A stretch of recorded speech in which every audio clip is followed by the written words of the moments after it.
Well, hello, everybody, and thank you for tuning in to this special holiday edition of the Doodoo Diva Smells Like Money podcast. Today, we're going to do something a little bit different. Instead of having a guest, we're going to bring you recaps and small segments of some of our most popular podcasts over our seasons here. But before we jump into that, I just want to take this time to thank all of you who have tuned in, have participated and come on the show with me as a guest, and especially my staff who puts together these podcasts for me and promotes them out on LinkedIn, because without all of you, none of this and the success we've enjoyed would have been possible.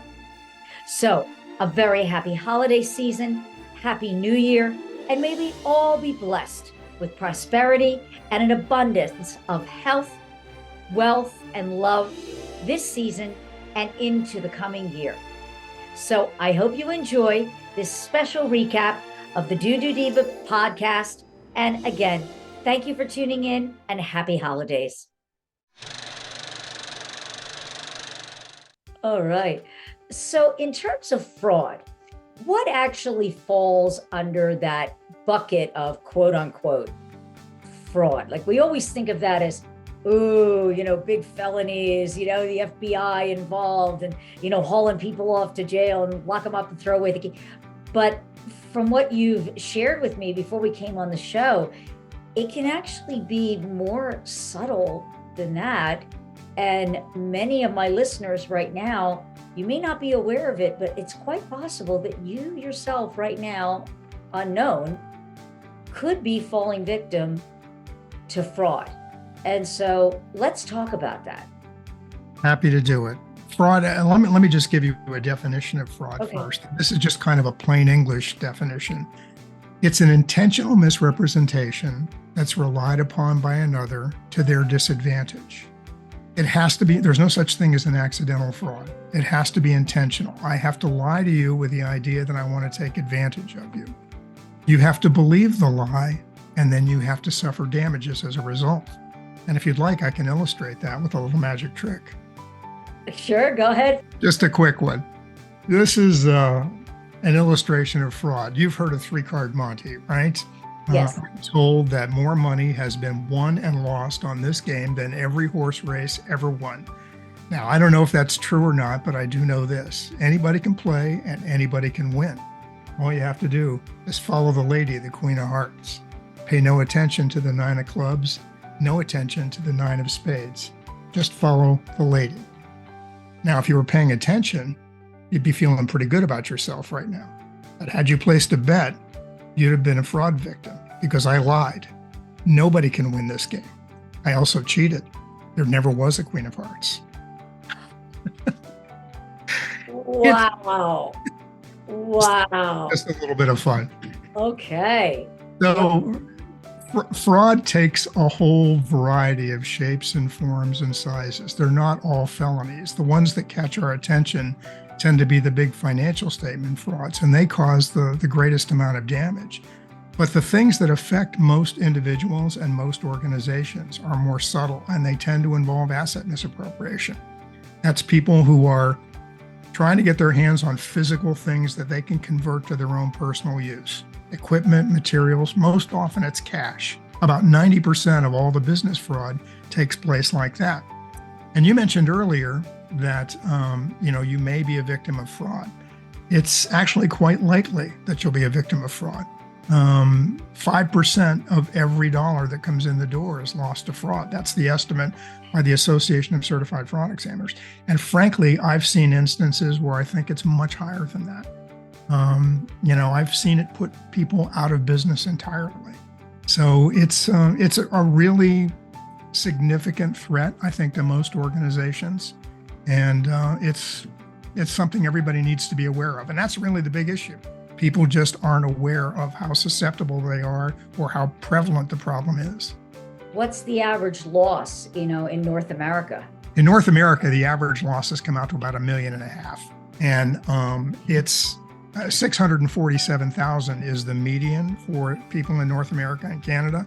And it's about $1.5 million, actually closer to 2 million on average. So you've got those great big frauds that are affecting the numbers. But It's a very big problem. It's a big issue.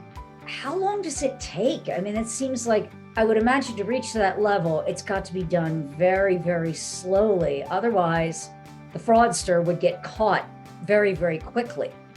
You know, So, what does it usually take? And then I guess the biggest question is, how can a business owner or any entity, any organization, spot that something might be off? What are some of the red flags that they should be more alert to so that they can prevent it or stop it before it gets to that, $1.5 million level? excellent questions. And what's typically been the case is it's usually taken about 18 months from the time a fraud begins until it stops. It's been reduced a little bit in the last survey that we did. Every 2 years, the ACFE does a survey. It's based on 2,000 actual cases. So this isn't people making things up. It's 2,000 cases, and the average in the last survey was 12 months. But for the types of fraud that most affect business, like wastewater companies and government entities, it takes about 18 months for a billing fraud from the time it starts until the time it ends. In my own personal experience, once you get to a year, you're almost always talking about $1 million. It's just staggering. The really smart ones, if they understand where the fences are and they keep their heads down, they can go on and steal indefinitely and never get caught. It depends on how good the internal controls are in the organization and how aware they are. But it's very significant. The other thing you were asking me about is red flags. About 85% of the time, people who are committing fraud will show some red flags. There are three components to every fraud: an immediate need, an opportunity to do it, and the ability to rationalize behavior. The immediate need is something that lives inside the fraudster. I call it the unshareable problem. And it's typically them being under some kind of a pressure that they can't share with anyone, and it might cause them to do something that they wouldn't ordinarily do. Most fraudsters have never done anything wrong in their lives when they get caught. Well, now, when you were saying that it's flexible and it requires, a very small footprint, how does this compare, where you were saying with the multiple blends and sealing the joints? Does it actually adhere to the walls, or is it creating, similar to that thought process of a slip lining or CIPP, a pipe within a pipe? If we were to compare it so that people can understand that, everybody understands what that is. So, we can oversimplify it a little bit by saying, if we use AWWA's classification, we're somewhere between a class 3 and a class 4, right? Because we are handling all of the structural, pressures. We're handling that. Exterior loading, we're not taking that into consideration. The hose pipe simply becomes a conduit for our liner. In other words, once we pull our liner in, the process is we pull this in. It's an advanced form of slip lining. We fold up the liner into a C shape. We tape that up, and then we pull it in. We talked about the small footprint. So our pipe comes on a spool. So you're already talking about a reduced carbon footprint when you're talking about the transportation and handling of the pipe, because we actually fold it up. So there's no wasted space. We're not shipping air, right? We fold it up, we put that on a drum. And the drum can be from 3 meters wide or 1.5 meters wide up to 11 meters wide, depending on the application.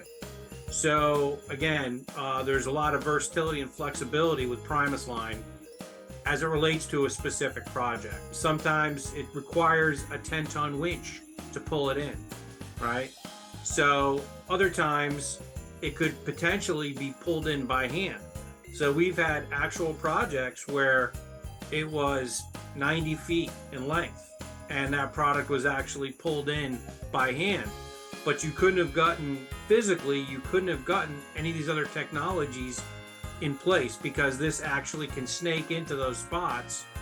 We then pull it in place, we inflate it, put our end connectors on, and in the industry you hear the term end seal for other conventional technologies.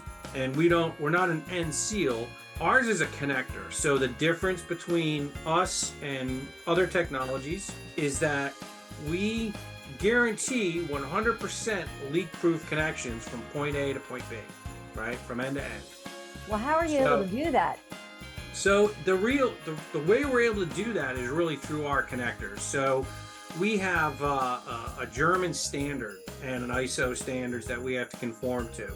So every single line, the quality control and quality assurance that is taken during the manufacturing process is really second to none in the world, because we actually, as we manufacture it during the entire process, from bringing in the material, the pellets that we use for the polyethylene coating on the inside and the outside, all of that is gone through quality assurance, quality control. So all that virgin material is processed. It's brought into our extruder. We have a loom that manufactures the weave for the Kevlar, creating the tube. And then we have 2 co-extruders. During that process, we have these optical sensors that are measuring the thickness circumferentially during the whole entire process.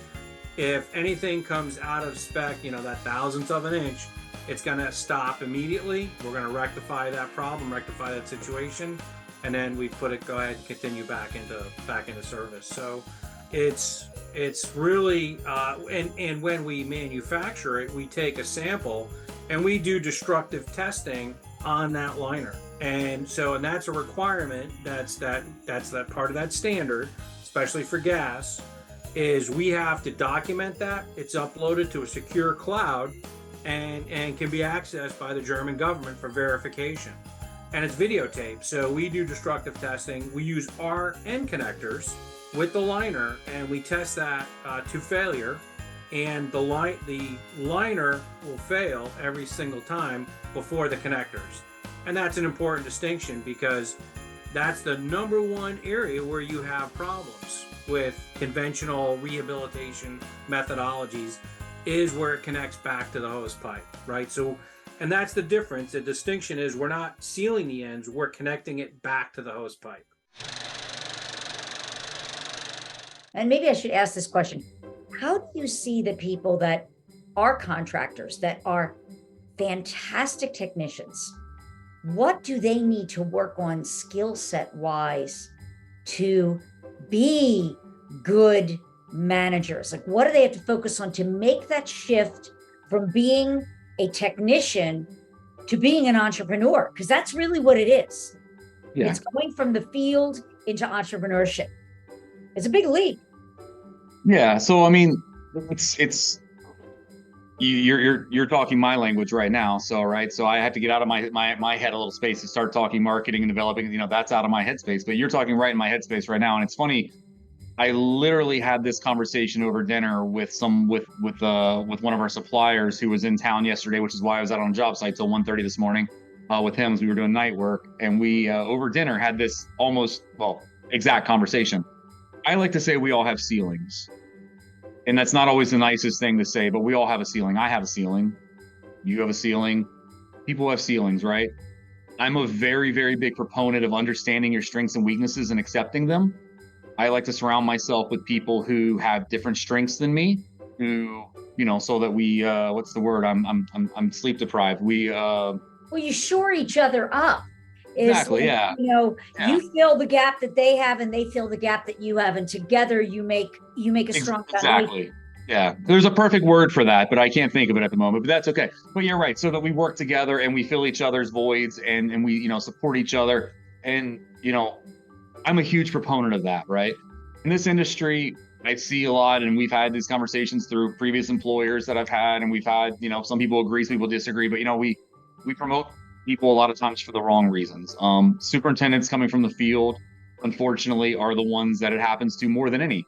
It may be that they are, 50, 52 years old, and physically the demands are really tough on that position, and I don't want to say they age out, but physically it becomes tougher. But they've been a good employee. They have a wealth of knowledge that you don't want to lose. So you find some kind of role that fits for them. You call them an operations manager or an assistant operations manager, or you try to put them on a project management track to get them out of the field. you do those type things, and it's tough, right? I get it. There's a human element to it, right? That person's been a great employee for you. And I understand all of that. But, back to what you said, you're putting them in a position not to succeed. And at the end of the day, you're happy because you may be making more money. You're happy because you're not out in the field doing and beating your body up, doing hard manual labor. But you're also not happy because you're not fulfilled because you're not doing a great job. You're doing something that you're fighting to do a job that you don't have a skill set that and you're trying to learn. So it's a really, really difficult situation. It's difficult conversations. One of the problems that I think is that we tend to want to set caps on, salary or earning caps on positions, right? So someone's been here long enough that they are capped out as a superintendent. And we get this mentality that we can't pay a superintendent more than that. So now that he's due for a raise, he's got to go onto a project management track because I can pay a project manager more than a superintendent. But he doesn't have the skill set, so we try to square peg round hole because John's due for a raise and now I can't pay him that much as a superintendent. And I think that's really narrow-minded thinking because at the end of the day, if John's a really, really good superintendent, he's your best superintendent, he's more valuable to you as a superintendent than a subpar project manager making more money. So let's talk about that, because one of the things that you had mentioned, and it's a little bit of a little yuck factor, but that when you have the SSOs in the streets doing a big rain event, and then what people don't think about, maybe we need to think about it, but we try not to think about it, is that the water evaporates, but the stuff that was in that water gets left on the street it dries up, like you were saying to me earlier, all that stuff dries up in the hot Texas sun, becomes airborne, it's dust, it's on the sidewalks, it's on the lawn that your kids are rolling around in, that the dog is rolling around in, it's on your driveway, it's in the air, and it can make you sick. Yeah, this is a health hazard that there has not been any. I have hardly seen anybody doing any kind of investigative study. But naturally, if you think about this, you have raw untreated sewage that has discharged in. I'm going to pick on Houston just because I have the most amount of information and data. Is that when we get these massive floods, depressions, hurricanes, or just big rain events, we flood out so much here in Houston because of the storm sewer system's not up to par right now either. So it's a double whammy thing. And so when you have untreated raw sewage discharge, and it goes into the grass area, and you have it sitting there in the grass area, the water subsides into the grass, but the solids, the fecal matter, the bacteria, all this stuff is on the surface. It's left at the surface and it's sitting there. And then after it bakes in the sun for a couple of days, the guys come out to mow their grass. And when you mow the grass, now you spread this stuff airborne. So it's a massive health hazard that I have seen little to none studies on what the health effects are. But rest assured, when you canvass that much raw sewage and fecal matter and bacteria, like toxic bacteria that's supposed to be treated, but it's in our living environment, and we cycle this season after season after season, that's got to make people sick. It just makes sense. Maybe you don't know the answer to this, but I'm going to ask it just because it's a big hot topic right now. Can nanobubble address some of these, emerging contaminants that we are dealing with, like PFAS and other, things that are coming into the plant that we've never been designed to deal with this? I don't know if it's proven, but can it help? I'm glad you asked. We are working with some engineering consultants right now to match up probably nanobubble oxygen with maybe a metallic catalyst along with some other. It's not going to destroy PFAS by itself. I'm certain of that, but I see enough opportunities, and we're exploring a number of them. Things like pesticides, bacteria. We can add ozone nanobubbles at the end of a treatment plant and do as good a job as the existing chlorine system. Whether we can get that past all the the government regulations. We'll see. But I'm confident, based on the data I've seen, that ozone nanobubbles in conjunction with possibly electrolyzed water will do a lot less hazardous than adding chlorine. Oh, wow. So there's another piece. There's another piece. There's hope. So there's hope. There are some now emerging technologies to deal with this. I mean, with that new legislation coming down, we've got to move fast. What about things like microplastics? I just had somebody ask me that based on my my LinkedIn article, and we're actually doing some testing with a university right now. We already have data that shows that nanobubbles does an excellent job of floating very small particles and very low density particles. Working in the mining industry, for example, that's real important to them. So I think there's an excellent chance that we could use nanobubbles to froth flotation, which is a process to remove all those really small particles. Because nanobubbles do a real nice job of connecting to little particles that traditional bubbles don't. Thanks so much for joining me, the Doodoo Diva, on this week's episode of Smells Like Money. What stood out to you this week? Share your takeaways by leaving me a review. You can find out more about the new technologies, creating sustainable solutions, and insights on how to succeed in our vital industry by subscribing to the show. Whether you want to learn about the latest trends in wastewater infrastructure, treatment, or trenchless, you've got it all right here at Smells Like Money. If you're an industry expert and would like to be considered as a guest for the show, book a quick chat with me by visiting calendly.com/thetoitgroup/B-A-podcast-guest, or simply click the link in the show notes below. Until next week, a big shout out to all my industry friends and those who will be. You are my superheroes. Thanks for tuning in, keeping it flowing, and we'll see you all next week.